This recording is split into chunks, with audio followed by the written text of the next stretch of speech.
Hey guys, I'm Papa Pete, and today I'm going to do a little bit different type of review video. As you can see, I'm wearing my Piper's Pit shirt, and a couple weeks ago I did an unboxing video where I pulled a bunch of stuff out of an old box I packed away 20 years ago and I had no idea what was in it.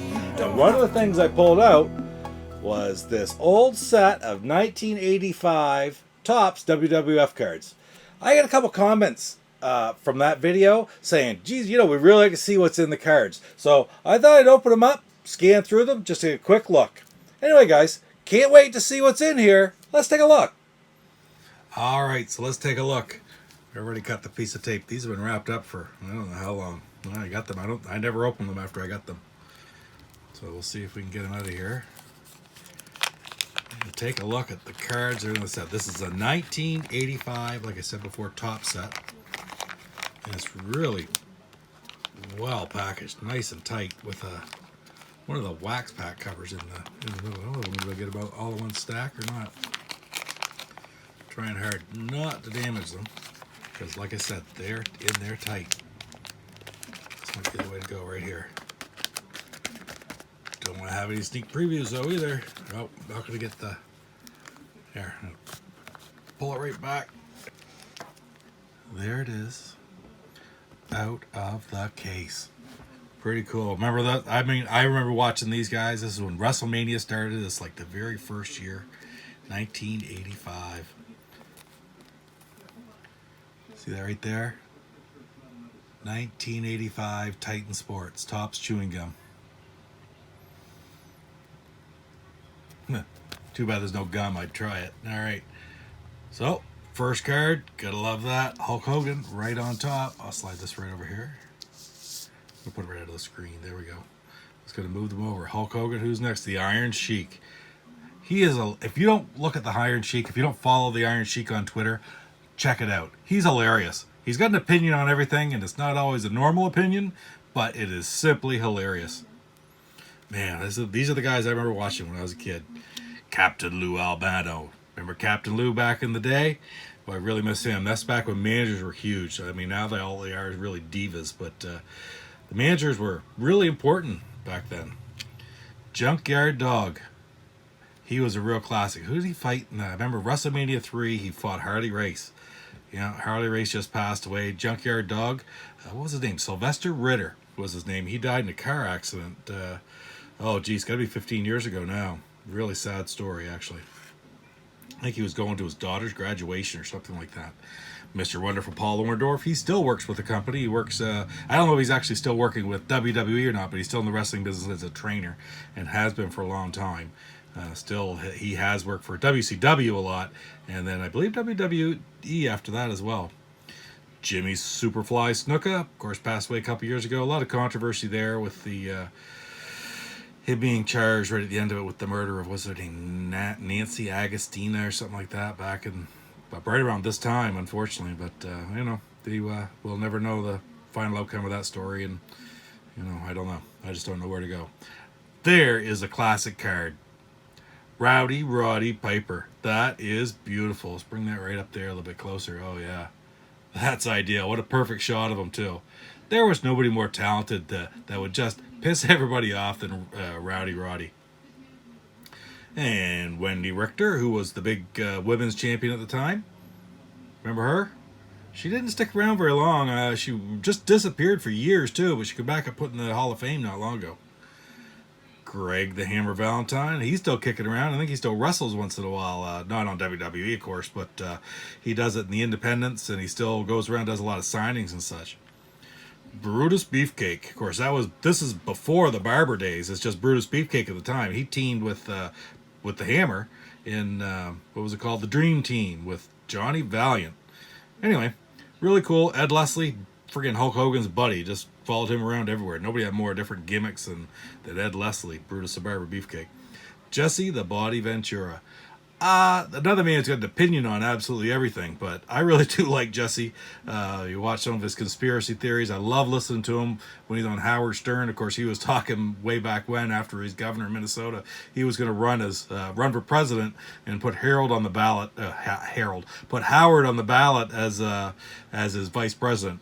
Who knows what they would have done? I mean, Trump won, so why not Jesse the Body, right? Big John Studd, that's kind of a sad story. He was a great wrestler back in the day, sort of a gruff guy. Wasn't real flamboyant, that's for sure. But he died of, I think it was liver failure way back when. He's been gone a long time. The fabulous Moolah. Oh, yeah, she was around forever. A lot of stories on her, too. There's good things to be said. There's bad things to be said about the way she kept the other women's division down, the way she treated the girls. But, again, she's gone now, so well, we'll have to pretty much forget about it. It's all history. Oh, I missed one.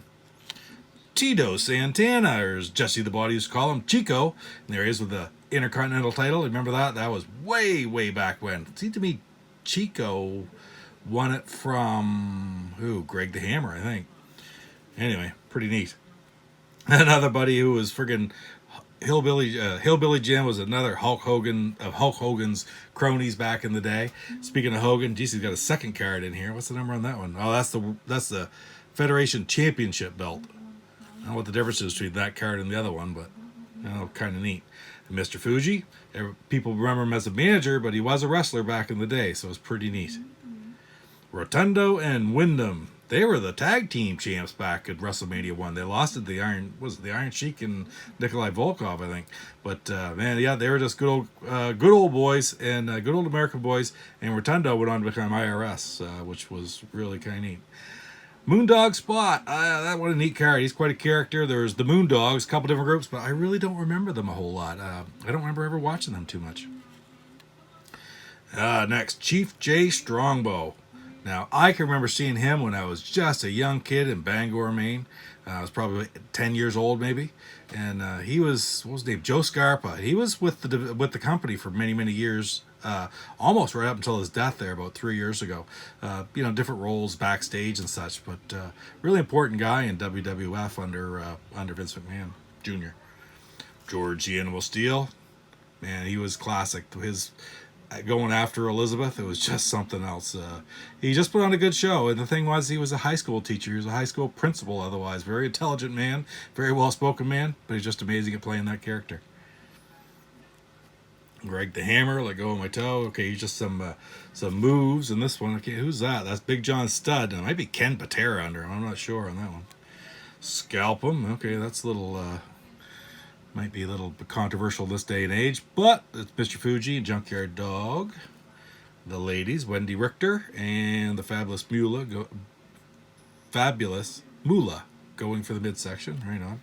Speaking of the barber, or the soon-to-be barber, I can't tell who he's lifting there. Brutus Beefcake. All tied up. There's one. Didn't see a card there for Andre, did we? That's the only card I've seen so far for Andre. But Andre and Big John Studd, of course, had a big rivalry, and for what was it, $25,000 slam match, and Andre slammed him at WrestleMania 1. All right, what's this one? Here she comes. Let's see. That looks like Tito Santana, and I'm not sure who the other one is right off. Let me go a little bit quicker here. That looks like Antonio Inoki being held by Hulk Hogan. Stretched to the limit. It's kind of neat. And Paul, Mr. Wonderful Orndorff and Hulk Hogan. Gotta love friggin' the Animal eating the turnbuckle. Famous for that. Putting on pressure. Iron Sheik, and that would be Ivan Putski, I'm quite sure. The Polish Hammer. Polish Power, I used to call it. That's got to be, with those tights, that's got to be Jimmy Superfly Snuka. And, of course, Greg the Hammer Valentine smashed on the knee. A fist comes flying. Who's that? It looks like Tito and maybe Greg Valentine. It's hard to kind of tell. There's Moondog Spot. I have no idea who he has hold of there. Let me out of this. No fair choking. That would be Big John Studd and Ivan Putski again. Attacked by an Animal. George Steele. Greg the Hammer Valentine. One Angry Man. Jesse the Body Ventura. Everybody remembers him being an announcer, but injuries took his toll. He was an announcer later on, but he was a great wrestler at the time. Early 70s through WWF and then AWA up in Minnesota as well. There's Jesse. I can't tell who was wrestling there. Junkyard Dog and Roddy Piper. He doesn't get better than that. Brutus the Barber Beefcake, pretty hard to tell who he's got hold of. There's the pile driver, which they don't use very much anymore nowadays. It's such a dangerous move. It's hard to tell. I think it's Paul, Mr. Wonderful Orndorff.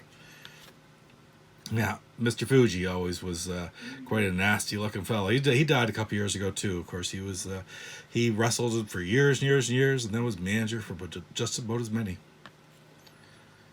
Paul wants it all. Paul, Mr. Wonderful Orndorff. Kick to the face, Andre the Giant, which means lifting his foot probably up about halfway and gets the other guy in the face. Ready for action. No name on it. That's Ivan Putski right there. He's been pretty good. He was small, but man, he was a powerhouse. And he had a son who wrestled through the late 90s named Scott Putski, but he didn't really do very much and was gone not long after he got there. Putting on the squeeze, another one with it looks like Wendy Richter and Moolah. Giants in action. So there's a battle like between Andre and Big John Studd. They were always a big draw. And of course the camel clutch. Can't tell who the Iron Sheik has there, but that was a huge finishing maneuver there. That's how he beat Bob Backlund with that move right there. It took the belt from Bob Backlund after like 6 years.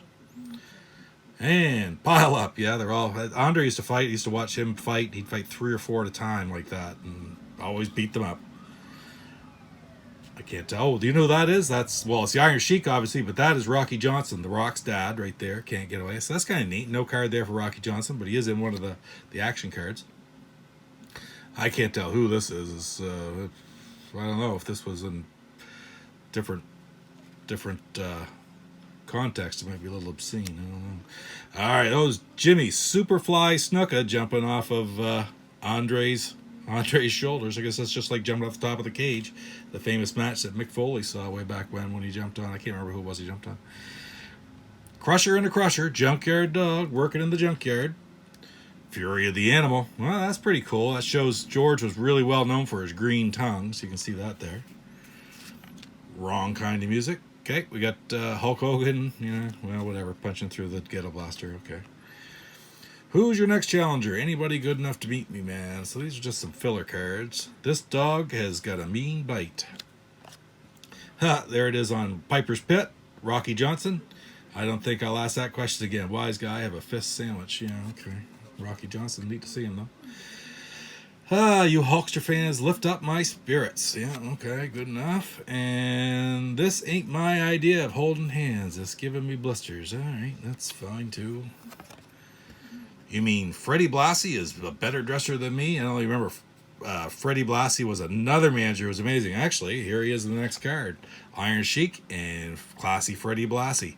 And there's a really neat movie out called My Dinner with Blassie or Breakfast with Blassie is what it is. And it's, for pity's sakes, Andy Kaufman went for breakfast with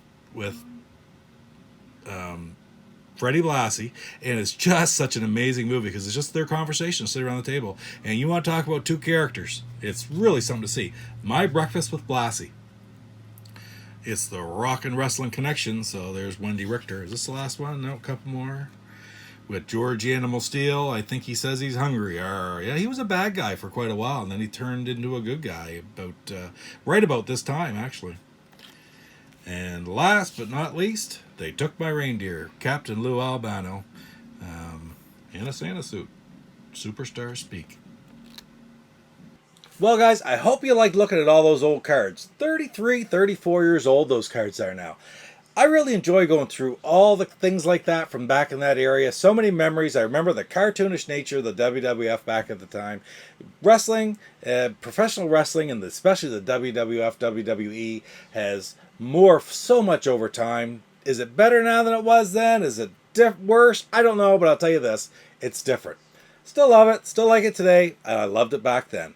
Anyway, guys, hope you enjoyed it. Don't forget to hit like, comment, and subscribe. And we'll see you next time. Who knows what I'm going to pull out. Take care. Papa Pete, the old ass gamer. Papa Pete, the old ass gamer. If you haven't grown up by the age of 50. You're watching Papa Pete, the old guy gamer. What the hell? I will take your soul.